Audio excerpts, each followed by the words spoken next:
ભારે વરસાદના કારણે પાણી ભરાવાની સ્થિતિ સર્જાઈ। પૂરના પાણીમાં ડૂબી જવાથી ધોળકા શહેરમાં 6 લોકોના મોત થયા છે, જ્યારે કેટલાક મકાનો ક્ષતિગ્રસ્ત થયા। પાણી ઓસરી ગયા બાદ તારાજીના દ્રશ્યો સામે આવી રહ્યા છે।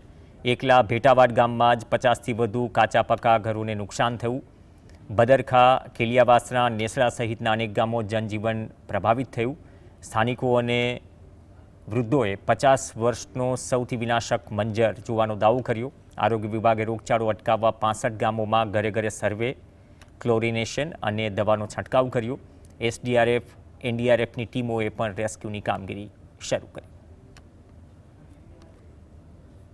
ભેટાવાડા ગામ છે તે પાણી હતું તે ગરકાવ થઈ ગયું હતું। ગામ આખું પાણીમાં, એમાં અનેક મકાનો જે છે ધરા થઈ છે। આપણે એ દ્રશ્ય જોશું કે અહીંયા જે લોકો જે છે તે પાણીમાં કામગીરી કરી રહ્યા છે। હજુ સુધી પાણીમાં જે છે મકાનો છે પાણી ઓસરે નથી। લોકોની હાલાકી હજુ અહીંયા વધુમાં વધુ જે છે તે પડી રહી છે।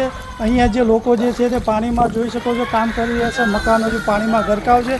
આ ભેટાવાડાનો પરા વિસ્તાર છે। અહીંયા 30થી 35 મકાનો પાણીમાં ગરકાવ થઈ ગયા છે। અનેક મકાનો પડી ગયા છે। ત્યારે લોકો જે છે તે એક જ માંગ કરી રહ્યા છે કે તંત્ર દ્વારા એમાં વહેલી તકે સર્વે કરવામાં આવે અને તેમને સહાય આપવામાં આવે અને પાણી નિકાલ કરવામાં આવે। કાળુ ચાવડા, GSTV।